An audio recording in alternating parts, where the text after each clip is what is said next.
Amy and I thought, hi Amy. Hi. Amy and I thought we'd just talk a little bit, and I wanted her to tell all of you what makes her a distinctive athlete. Well, for those of you who hadn't seen the picture in the bio, I might have given it away. I'm a double amputee. I was born without fibulas in both legs. I was amputated at age 1, and I've been running like hell ever since, all over the place. Well, why don't you tell them like how you got to Georgetown? Why don't we just start there? I'm a senior at Georgetown in the Foreign Service program. I won a full academic scholarship out of high school. They pick 3 students out of the nation every year to get involved with international affairs, and so I won a full ride to Georgetown and been there for 4 years. Love it. When Amy got there, she decided that she was kind of curious about track and field. So she decided to call someone and start asking about it. So why don't you tell that story? Yeah, well, like I said, I've always been involved in sports. I played softball for 5 years growing up. I skied competitively throughout high school, and I got a little restless in college because I wasn't doing anything for about a year or two sports-wise. And I'd never competed on a disabled level. You know, I'd always competed against other able-bodied athletes. That's all I'd ever known. In fact, I'd never even met another amputee until I was 17. And I heard, you know, that they do these track meets with all disabled runners, and I figured, I don't know about this, but I figured before I judge it, let me go see what it's all about. So I booked myself a flight to Boston in '95, 19 years old, and definitely the dark horse candidate at this race. I'd never done it before. I went out on a gravel track a couple weeks before this meet to see how far I could run, and about 50 meters was enough for me, panting and heaving. And I had these legs that were made of like a wood and plastic compound attached with Velcro straps, big, thick 5-ply wool socks on, you know, not the most comfortable of things, but all I'd ever known. And I'm up there in Boston against people wearing legs made of all things, carbon graphite, and you know, shock absorbers in them and all sorts of things. And they're all looking at me like, okay, we know who's not going to win this race, you know. And I mean, I went up there expecting, I don't know what I was expecting, but you know, when I saw a man who was missing an entire leg go up to the high jump, hop on one leg to the high jump and clear it at 6 feet 2 inches. Dan O'Brien jumped 5'11" in '96 in Atlanta. I mean, if it just gives you a comparison of, these are you know, truly accomplished athletes without qualifying that word, athlete. And so I decided to give this a shot, and you know, heart pounding. I ran my first race, and I beat the national record holder by 0.03 of a second, and became the new national record holder on my first try out. And I just figured, you know, people said, you know, Amy, you've got speed, you got natural speed, but you don't have any skill or finesse going down that track. You were all over the place. We all saw how hard you were working. And so I decided to call the track coach at Georgetown.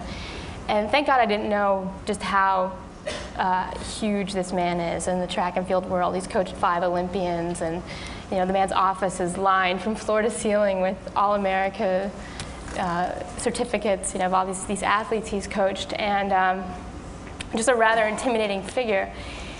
And I called him up and said, listen, I ran one race and I've won, and I want to see if I can, you know, I need to just see if I can sit in on some of your practices, see how what drills you do, whatever. That's all I wanted, just 2 practices. Can I just sit in and see what you do? And he said, well, we should meet first before we decide anything. You know, he's thinking, what am I getting myself into? So I met the man, walked into his office, and saw all these posters and magazine covers of people he's coached. And we got to talking, and it turned out to be a great partnership because he'd never coached a disabled athlete, so therefore he had no preconceived notions of what I was or wasn't capable of. And I'd never been coached before, so this was like, here we go, let's start on this trip. So he started giving me 4 days a week of his lunch break, his free time, that I would come up to the track and train with him. So that's how I met Frank. But that was fall of '95, and then by the winter rolling around, he said, you know, you're good enough, you can run on our women's track team here. And I said, no, come on. You know, and he said, no, no, really, you can. You can run with our women's track team. So spring of 1996, with my goal of making the U.S. Paralympic team that May, coming up full speed, I joined the women's track team, and no disabled person had ever done that, run at a collegiate level. So I don't know, it started to become an interesting mix. Well, why don't you tell them, like, on your way to the Olympics, but a couple of memorable events happened at Georgetown. Why don't you just tell them? Yeah, well, you know, I'd won everything as far as disabled meets, anything I competed in, and you know, training at Georgetown, knowing that I was going to have to get real used to seeing the backs of all these women's shirts. You know, I'm running against the next FloJo, and they're all looking at me like, what is, you know, what's going on here? And you know, putting on my Georgetown uniform and going out there and knowing that, you know, in order to become better, if I'm already the best in the country, you know, you have to train people who are inherently better than you. And I went out there and made it to the Big East, which was like sort of the championship race at the end of the season. And really, really hot. And it's the first, I had just gotten these new sprinting legs that you see in that bio. And I didn't realize at that time that the amount of sweating that I would be doing in the socket actually acted like a lubricant, and I'd be kind of pistoning in the socket. And at about 85 meters of my 100-meter sprint, in all my glory, I came out of my leg, like almost came out of it in front of like 5,000 people. And I mean, just mortified, and because I was signed up for the 200, you know, which went off in a half hour. I went to my coach and, please don't make me do this. You know, I can't do this in front of all these people. My legs would come off, and if it came off at 85, there's no way I'm going 200 meters. And he just sat there and like this, and you know, my pleas, you know, fell on deaf ears, thank God, because he was like, you know, the man's from Brooklyn. He's a big man. And he says, hey, mate, so what if your leg falls off? You pick it up, you put the damn thing back on, and finish the goddamn race.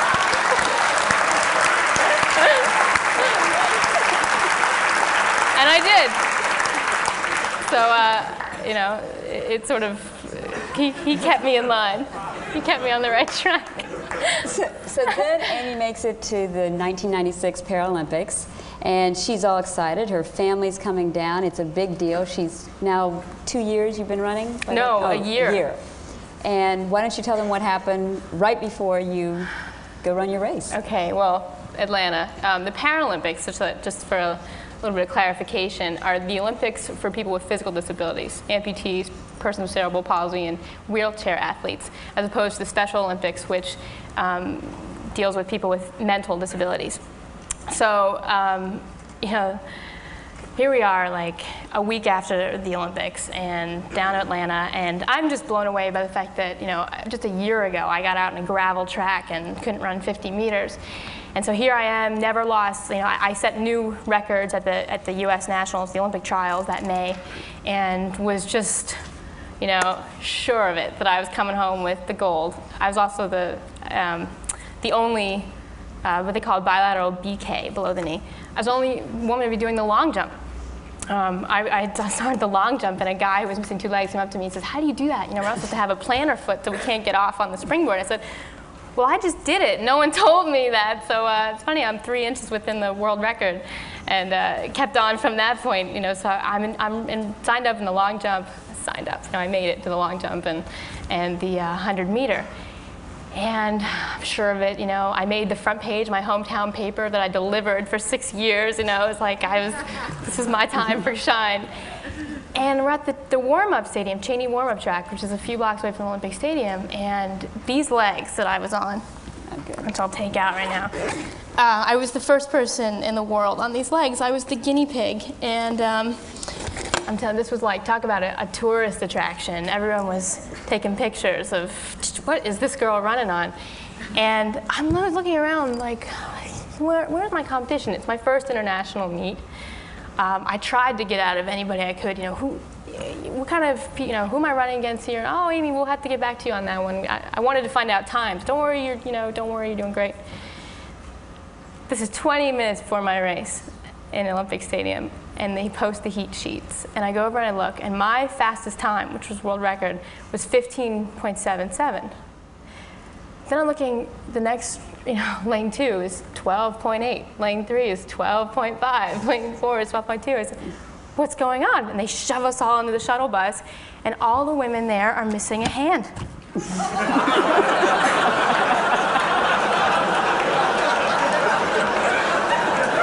I'm just like, and they're all looking at me like, which one of these is not like the other, and I'm sitting there like, oh my God. Oh my God. I'd never lost anything, like whether it be this scholarship or, I'd won 5 golds when I skied and everything, I came in first. And Georgetown, that was great, I was losing, but it was the best training because this was Atlanta. But here we are, like, creme de la creme, and there is no doubt about it that I'm going to lose big. And, I just thinking, oh my God, my whole family, got in a van and drove down here from Pennsylvania. And, I was the only female U.S. sprinter. So, they called us out, and, ladies, you have 1 minute. And I remember just putting my blocks in and just feeling horrified because there's this murmur coming over the crowd, like the ones who are close enough to the starting line to see. And I'm like, I know, look, this isn't right. And I figured that's my last card to play here is at least, if I'm not going to beat these girls, I'm going to mess their heads a little bit, I mean, it was definitely the Rocky IV sensation of me versus Germany and, everyone else, Estonia and Poland was in this heat. And, the gun went off, and all I remember was, finishing last and, fighting back tears of frustration and incredible, this feeling of just being overwhelmed. And I had to think about, why did I do this? If I'd won everything, and it was like, what was the point? All this training, and I transformed my life. I became a collegiate athlete, became an Olympic athlete. And it made me really think about how, the achievement was getting there. I mean, the fact that I set my sight just a year and 3 months before that on becoming an Olympic athlete and saying, here's my life going in this direction, and I want to take it here for a while. And just seeing how far I could push it, and the fact that I asked for help, how many people jumped on board, how many people gave of their time and their expertise, and their patience to deal with me, and that was like this collective glory, that there was 50 people behind me that had joined in this incredible experience of going to Atlanta. So I mean, I apply this sort of philosophy now to everything I do about like this. Sitting back and realizing the progression, like how far you've come at this day to this goal. It's important to focus on a goal, I think, but I'll also recognize the progression on the way there and how you've grown as a person. That's the achievement, I think. That's the real achievement. Why don't you show them your legs? Oh, sure. Let's. Well, she has more than one set of legs. Yeah, these are my pretty legs. These are. No. These are my cosmetic legs, actually.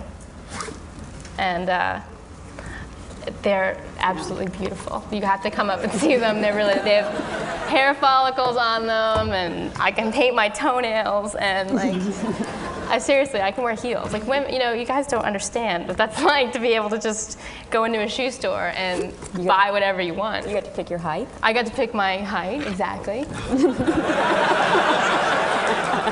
Patrick Ewing, who played for Georgetown in the 80s, comes back every summer. And I had incessant fun making fun of him in the training room because he'd come in with foot injuries. I'm like, get it off, don't worry about it. You can be 8 feet tall. Just take them off. He didn't find it so humorous, but as I did anyway. Okay, now these are my sprinting legs, made of carbon graphite, like I said. And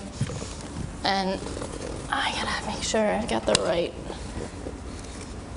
socket. Well, I got so many legs in here.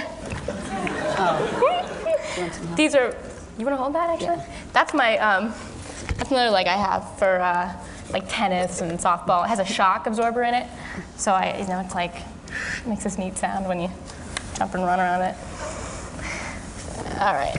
And then this is the silicone thing that I roll over, silicone sheath I roll over to keep it on, which when I sweat, I'm pistoning out of it. Are you a different height? In these? In these? I don't know. I don't think so. I don't think so. I might be a little taller. Actually, I can put both of them on. She can't really stand on these legs. She has to be moving, so. Yeah, I definitely have to be moving, and these balance is sort of a little bit of an art in them, but without having the silicone socket, I'm just going to try to slip in it. So I run on these, and have shocked half the world on these.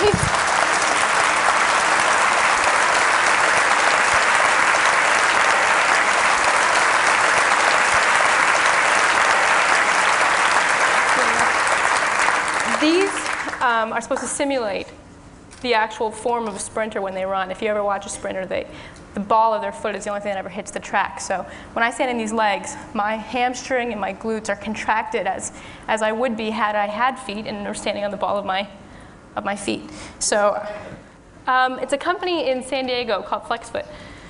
And I was a guinea pig, and as I hope to continue to be in every new form of prosthetic limbs that come out. But actually, these, like I said, are still the actual prototype. I need to get some new ones because the last meet I was at, it's like it's come full circle. Aimee and the designer of them will be at TED Med too. Yeah. And we'll talk about the design of them. We'll do that. Yeah, there you go. So these are the sprint legs, and I put my other And feet tell that I them can. about who designed your other leg. Yeah, and these I got in a place called Bournemouth, England, about 2 hours south of London.